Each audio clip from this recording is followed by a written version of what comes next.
doctor Walter Mendoza, por favor. Bien. La palabra. Gracias, profesor. Muchas gracias. En primer lugar, para agradecer de parte del del Fondo de Población de las Naciones Unidas la invitación que nos han hecho a preparar este artículo y después a preparar su editorial. Creo que la introducción que hace el doctor Vázquez es más que pertinente al señalar este como un tema global, el tema de la época. También quiero agradecer a los editores, directores de la revista por invitarme a este panel. Es un gusto estar con profesores de la universidad, compañeros como Osvaldo, con quien estudiamos en las aulas de San Fernando, amigos de toda la vida. Efectivamente, la migración como hecho político y social ha adquirido la mayor relevancia en el mundo. Los procesos sociales y políticos en Europa y ahora más reciente en América Latina, donde no teníamos las crisis migratorias como se vienen presentando, están ahora ya en la agenda global. El año pasado en Marruecos hubo una conferencia global en relación a la migración y no se llegó a un punto de acuerdo, porque hay tensiones de varios tipos, no solo tensiones culturales, económicas, sino también problemas, la resistencia, la xenofobia que existe en nuestros países, ¿no? La presentación o la intervención que voy a hacer se basa en el artículo que preparamos con Jaime Miranda, pero yo los invito también a mirar todo el número de la revista, no solo el artículo de Rocío, el artículo que escribe también Osvaldo, el editorial, sino a mirar todo el contexto, porque el tema de la salud y la migración, hay una revisión interesante que hacen un par de autoras chilenas sobre la migración internacional, una revisión interesante. Es un tema poco tratado de manera sistemática en nuestros programas de formación en salud. Y más en un país como el Perú, en el cual sorpresivamente nos hemos convertido en un país de destino migratorio. En el Perú, a fines del siglo XX, se hizo una encuesta entre algunas autoridades y especialistas, y se decía que el cambio más importante de la sociedad peruana en el siglo XX era la migración, pero de la cual nosotros somos parte, somos hijos, nietos, nosotros mismos migrantes. Pero esa situación ha venido cambiando rápidamente en las últimas décadas. Los peruanos seguimos no solo migrando del campo a la ciudad, cada vez menos relativamente, sino yéndonos hacia el extranjero. Y de hecho, en los años 70 y 80 es donde empiezan los grandes flujos de migración hacia el exterior. No en vano, Venezuela es uno de los países que es principal destino migratorio en los años 70. Y muchos de quienes vienen al Perú en los últimos años son peruanos mismos, hijos, sobrinos, nietos, ahijados de los peruanos que se fueron en los años 70 y 80. Fue en el periodo 2017-2018. En el artículo ustedes van a encontrar una tabla, la tabla número 1, en la cual se da cuenta de cuál era la situación de la población venezolana en el punto 22 de octubre del 2017, que era el momento del censo, hace 2 años exactamente. En aquel momento se contaron, según el censo, 60.949 venezolanos y venezolanas en el Perú, o que habían venido de Venezuela, procedentes de Venezuela, de los cuales la quinta parte aproximadamente eran peruanos, que justamente son hijos, nietos, familiares, o los propios peruanos que se fueron en los años 70 y 80. Pero un año después, cuando se hace la encuesta en la cual me he basado para hacer este análisis, llegaron casi 600.000 más en menos de un año. Lo cual significa que la población peruana creció en un año 2%, cuando lo venía haciendo en el ciclo intercensal 2007-2017 a una tasa de 1%. Es decir, anualmente la población peruana creció, sin la migración venezolana, crecía a 1%. Y en solo un año creció 2%. Pero como esa población no se distribuye de manera uniforme en todo el territorio, se concentró en algunas ciudades. Lima, por ejemplo, en la cual no menos del 90% de la población venezolana se encuentra localizada. Lo cual significa que Lima creció aproximadamente en cerca de 7-8% su población en solo un año. Obviamente eso genera múltiples tensiones, conflictos, oportunidades también, que es algo que trato de destacar en el artículo. Es así que el año pasado, en el último trimestre, junto con otras agencias de Naciones Unidas, el Banco Mundial, ACNUR, el Programa de Naciones Unidas para los Refugiados, OIM, Organización Internacional de Migraciones, UNICEF y el Fondo de Población de Naciones Unidas, con el Banco Mundial, auspiciamos esta encuesta en un trabajo conjunto con el INEI. En los meses de noviembre, diciembre, el trabajo de campo, en el mes de mayo fueron presentados estos resultados, y si bien la encuesta no fue específicamente orientada a temas de salud, porque tenía una orientación más respecto de las condiciones sociales, de vivienda, de la población, empleo, algo se pudo sacar en respecto a salud. Y por supuesto también he tenido que utilizar otras fuentes que aunque no son tan específicas para la población venezolana, igual nos informan acerca de su situación. Con lo cual simplemente quiero resaltar que uno de los problemas que tenemos para caracterizar la situación de salud de la población venezolana es la disponibilidad de información. Pero no solo la disponibilidad de información, sino aquello que en las encuestas tenemos, se ignora en estas encuestas. Por ejemplo, a temas de salud mental, discapacidad, salud bucodental, simplemente no existen. Como tampoco existen en muchas de nuestras propias encuestas, ¿no?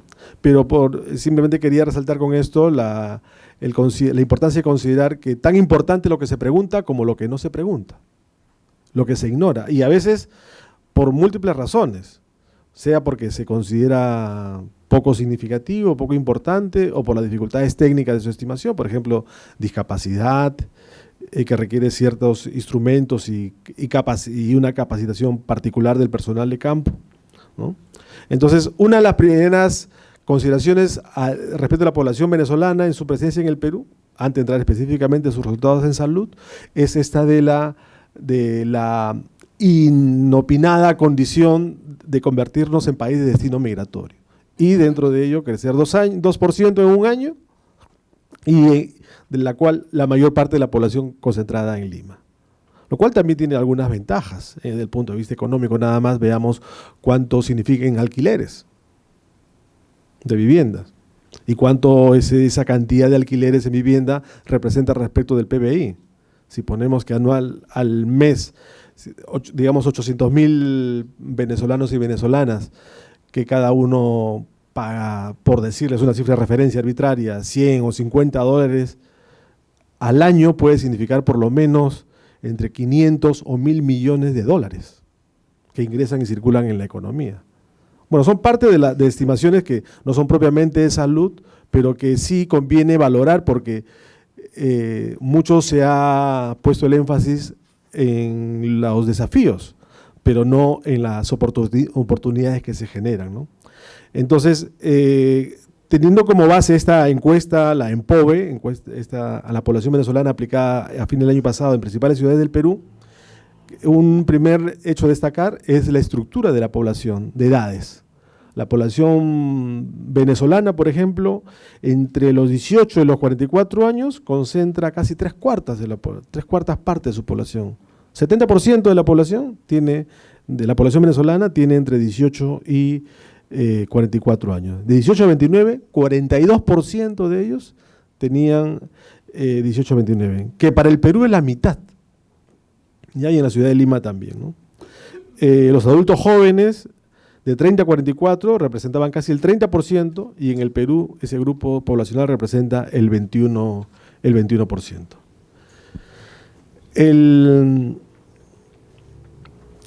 Viste esto supone ya cierto perfil de la demanda y de necesidades también en cuanto a los servicios de salud. Por ejemplo, aunque es una limitación de la propia encuesta, es porque es un autorreporte, no hay forma o sea, no es una encuesta especializada en salud, sino lo que dicen los informantes, cuáles eran los principales temas de salud que los aquejan, ¿no? Y aquí hay que tener en cuenta también cuál es la oferta de servicios que reciben. Porque lo que se ha visto, por lo menos allí donde también está brindando servicios el Fondo de Población de Naciones Unidas y otras agencias, UNICEF, ACNUR y OIM, vemos que hay un colapso en los servicios, en algunos servicios en los que están. ¿Por qué? Porque en principio esta misma población, la peruana misma, tampoco era atendida. O simplemente han venido a rebasar, a desbordar la capacidad de respuesta de servicios de salud que ya estaban sin capacidad de atender a la propia población. El otro aspecto que hemos indagado, por ejemplo, es cuánta gente busca atención en la farmacia. 55% lo hizo una botica o farmacia, que es la forma más expeditiva por múltiples razones, que para el caso del Perú es 20%.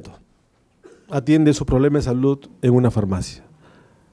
Pero la atención en salud en el Perú, 20%, es el doble de lo que era hace 15 años. O sea, la farmacia termina siendo el principal proveedor o uno de los principales proveedores de servicios de salud en el Perú, que para los propios peruanos ha aumentado de 10 a 20% entre el 2004 y el 2018.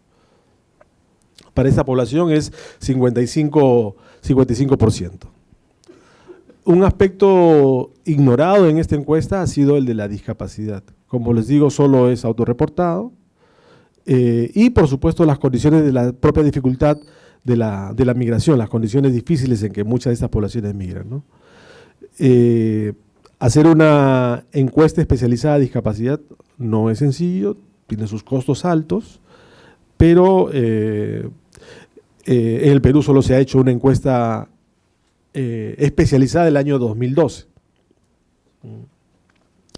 También indagamos acerca de la salud reproductiva, ¿no? Y en mujeres de 15 a 49 años. Y aquí el dato más interesante, de mayor preocupación, es el del uso de métodos modernos en mujeres unidas, que para las mujeres de Venezuela unidas en el grupo de 15 a 49 años, tiene 20,6% de uso de métodos modernos.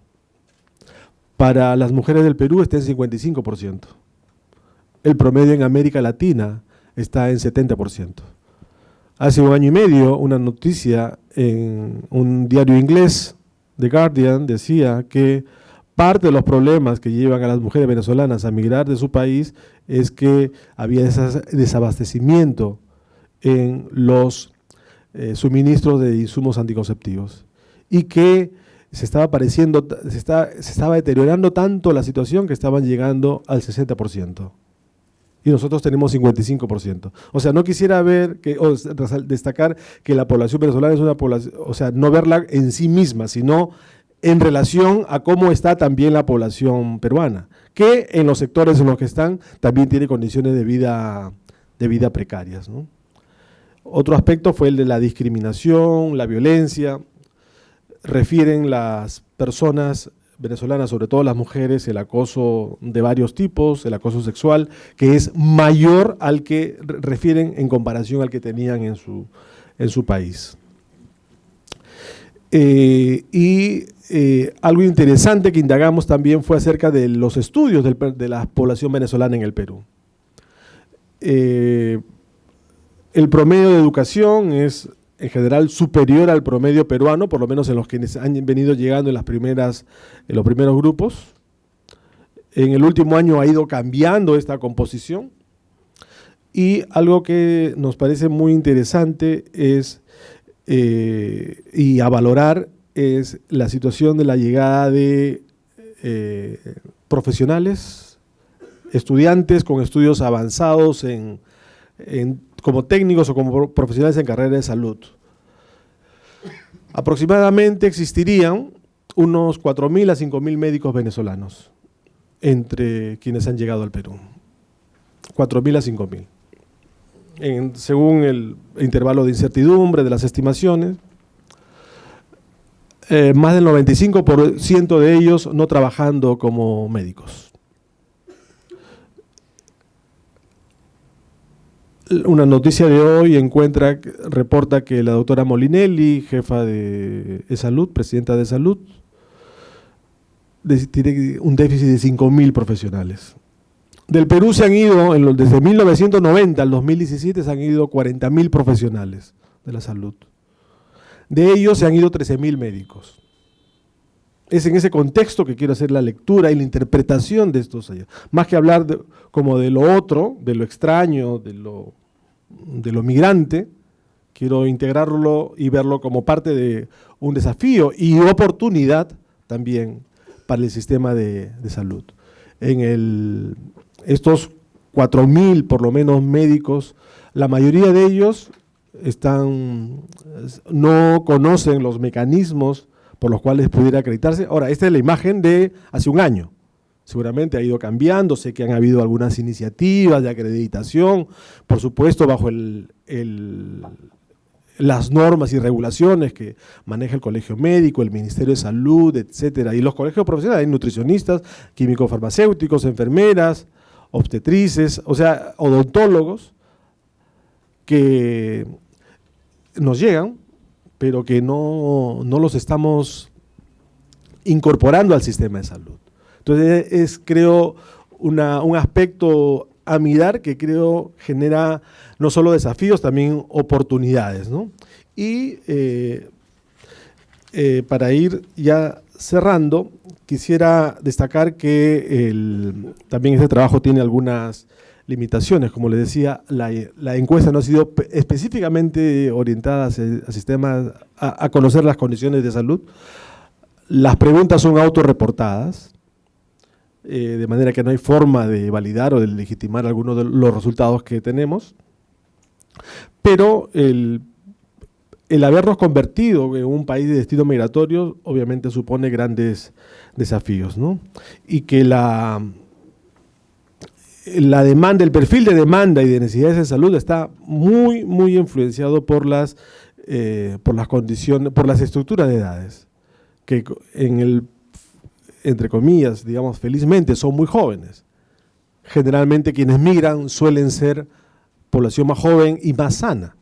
Entonces, en términos de demanda, el impacto no sería tan grande como respecto del volumen total de la población, ¿no? Que hemos visto creció en un año nada más 2%. Actualmente siguen habiendo flujos migratorios. Después de cerrada la oportunidad del PTP de hace algunos meses, ingresan actualmente unos 200 personas al día de manera regular y unas 200 personas al día de manera irregular, en condiciones ya mucho más precarias, probablemente con mucho mayores riesgos en salud, ¿no? Y creo que es necesario actualizar también los registros, no solo los administrativos, para identificar mejor a la población venezolana, porque sus necesidades, por ejemplo, salud mental no está considerado para nada. Y la condición de migrante, como ha dicho muy bien el doctor Vázquez, es una situación de alta vulnerabilidad social y emocional, ¿no? Es parecida de alguna manera a quienes, si vemos nuestras propias historias personales, familiares, muchos de nuestros hermanos, sobrinos, hijos, ahijados, viajaron a Europa, Estados Unidos o América Latina en condiciones también de alta precariedad, ¿no? Finalmente creo que insisto, la importancia de mirar esta situación no como algo extraño, sino como ver que las poblaciones en condiciones de mayor vulnerabilidad están no solo entre los venezolanos, sino también entre la población de los conos, que es donde principalmente está esta población migrante, ¿no? Y finalmente ratificar la necesidad de tener una actualización de esta ENPOVE, esta encuesta de la población venezolana, que es fue auspiciada por Agencia de Naciones Unidas, pero creo que lo pertinente sería que el propio país, usando sus propios registros administrativos, hay ya registros administrativos que están captando en servicios de salud reproductiva, embarazos adolescentes, por ejemplo, pero hacerla mucho más accesible, porque la información lamentablemente está todavía en formatos y muy poco accesibles para que la propia población venezolana, para que las propias autoridades del colegio médico o las universidades sepan cómo preparar y acondicionar sus servicios, ¿no? Nada más. Gracias. Bueno, muchas gracias, doctor Mendoza. Las preguntas al doctor Mendoza las vamos a reservar para el momento posterior de la discusión. Y vamos a tener ahora a otra de las autoras de este tema tan importante de migración, que no solamente está como tema principal en la revista que todos ustedes tienen en este momento, sino que nos está llegando inclusive colaboraciones adicionales, que vamos a darle cabida en la medida de lo posible en los próximos números. Así que eso no está cerrado para los efectos de la revista. Y se está filmando todo este certamen para que después tengamos una publicación dedicada a este tema y sacar algunas conclusiones y recomendaciones que pueden ir a los poderes del Estado en relación con la política que tiene y la visualización que tiene el Instituto Nacional de Salud y la Academia Nacional de Medicina sobre este problema. Entonces, por 15 minutos vamos a dar la palabra ahora a otra de las distinguidas autoras de los artículos de la revista,